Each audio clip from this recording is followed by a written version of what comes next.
BC రిజర్వేషన్ల విషయంలో కాంగ్రెస్ దొంగ నాటకాలు ఆడుతోందని విమర్శించారు బీజేపీ తెలంగాణ రాష్ట్ర అధ్యక్షులు రామచంద్రరావు. మంచిర్యాల జిల్లా లక్షిట్పేటలో నిర్వహించిన రైతు సమ్మేళన సదస్సులో పాల్గొన్న ఆయన ఈ సందర్భంగా విలేకరుల సమావేశంలో మాట్లాడుతూ బీసీ రిజర్వేషన్ల విషయంలో కాంగ్రెస్ దొంగ నాటకాలు ఆడుతోందని దుయ్యబట్టారు. కాంగ్రెస్ పార్టీ ఢిల్లీలో దొంగ దీక్షలు చేస్తుందని 42% రిజర్వేషన్లో ముస్లింలను చేర్చి నిజమైన బీసీలకు అన్యాయం చేయాలని కుట్రలు చేస్తుందని మండిపడ్డారు. బీఆర్ఎస్ ను విడుతున్న నేతలు పెద్ద ఎత్తున బీజేపీలో చేరుతారు అని తెలిపారు. బీజేపీ చేరికల గేట్లు తెరిచి ఉంచాం, ఎవరొచ్చినా చేర్చుకుంటామని స్పష్టం చేశారు. కాళేశ్వరం రిపోర్ట్ను అసెంబ్లీలో పెట్టాక మాట్లాడతామని అన్నారు. తెలంగాణలో రైతులను కాంగ్రెస్ మోసం చేస్తుంది అని, కాంగ్రెస్ కాంట్రాక్టర్లు యూరియా కొరతను సృష్టించి రైతులను ఇబ్బందుల పాలు చేస్తున్నారని దుయ్యబట్టారు. కేంద్రం సరిపడనంత యూరియా ఇస్తుంది అని లెక్కలు రైతుల ముందు పెడతామని తెలిపారు. బనకచెర్ల విషయంలో తెలంగాణ ప్రజలకు అన్యాయం జరిగితే చూస్తూ ఊరుకోమని ఘాటుగా హెచ్చరించారు.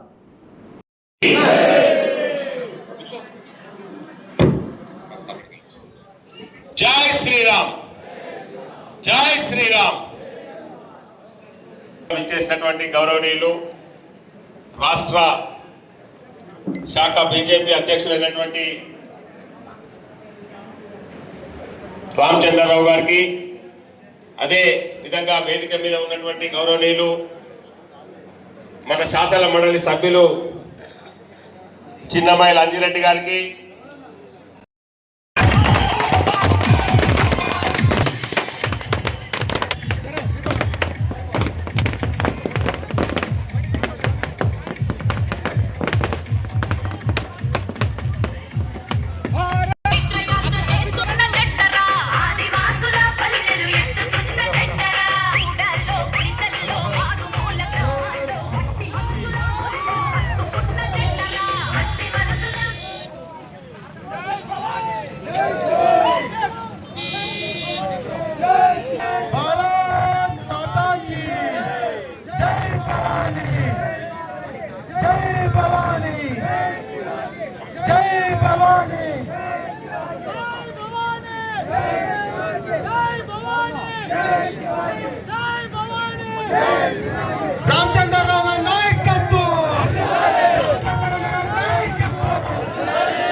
రామచంద్రరావు గారి నాయకత్వం,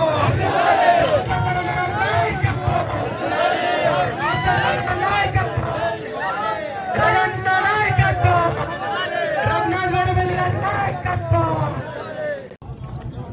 మంచిర్యాల సంబంధించినటువంటి రైతులతో, ఈ ప్రాంత రైతులతో కలవాలని ఇక్కడ వచ్చాను. ఎడ్ల బండి మీద మంచి సవారీ రఘునాథ్ గారు జిల్లా నాయకులు వారికి అరేంజ్ చేశారు. రైతులకు మొన్ననే ఆగస్టు 2వ తారీఖు నాడు ప్రధానమంత్రి కిసాన్ సమ్మాన్ యోజన కింద లబ్ధిదారు రైతులకు మొన్ననే వాళ్ళ అకౌంట్లో 7,000 రూపాయలు పడడం జరిగింది. కానీ ఈ రాష్ట్ర ప్రభుత్వం ఇంతవరకు రైతు బంధు మాట్లాడింది, 15,000 రూపాయలు ఇస్తా అని చెప్పి ఒప్పుకున్నటువంటి ఒక రైతు బంధు కేవలం 6,000 రూపాయలు మాత్రమే 2 సార్లు 2 విడతలు ఇచ్చి, అది కూడా ఎన్నికలు వస్తున్నాయి కాబట్టి స్థానిక ఎన్నికలు దాని విషయాలు పెట్టారు. రైతుల విషయంలో కాంగ్రెస్ పార్టీ పూర్తిగా మోసం చేస్తూ ఉంది. ఈరోజు ఈ యొక్క మంచిర్యాల ప్రాంతంలో కాంగ్రెస్ వాళ్ళు గెలిచినప్పుడు కూడా ఈ ప్రాంత రైతులు కానీ ఈ ప్రాంతాన్ని అభివృద్ధి కానీ చేసింది ఏం లేదు. పైపచ్చు వాళ్ళు భారతీయ జనతా పార్టీ మీద ఏదో అబద్దాలు వేస్తున్నారు, ముఖ్యంగా యూరియా మీద వాటి మీద. యూరియా మీద స్పష్టంగా నేను చెప్తున్నాను, కాంగ్రెస్ పార్టీ అదేవిధంగా మన వ్యవసాయ శాఖ మంత్రులు ఇద్దరు కూడా ప్రజల్ని తప్పుదారి పట్టిస్తున్నారు, రైతులు తప్పుదారి పట్టిస్తున్నారు. మేము ఎక్కువ వాళ్ళు అడిగిన దానికన్నా ఎక్కువ యూరియా ఇచ్చినాము. గత రాబీలో ఇచ్చినప్పుడు ఖరీఫ్లో ఇస్తా ఉన్నాము. అయితే ఎక్కువ ఇచ్చినప్పుడు కూడా గత సంవత్సరం కన్నా ఈసారి వాడకం ఎక్కువైంది. ఎందుకు వాడకం ఎక్కువైందంటే భారతీయ జనతా పార్టీ చెప్తా ఉంది, మీరు ఈ యొక్క యూరియాని మొత్తం కూడా దళాలు చేస్తున్నారు, బ్లాక్ మార్కెటింగ్ చేస్తున్నారు, ఎరువును మందులు ఎరువు షాపులో పోకుండా ఎక్కడో డైవర్ట్ చేస్తున్నారు, రైతులకు అన్యాయం చేస్తున్నారు. ఇన్ఫాక్ట్ మనం అసలైతే మీరు చూసే యూరియా కానీ డిఏపి కానీ భారత ప్రభుత్వం మేము దాదాపు 1,90,000 కోట్ల రూపాయలు సబ్సిడీలు ఇస్తున్నాం.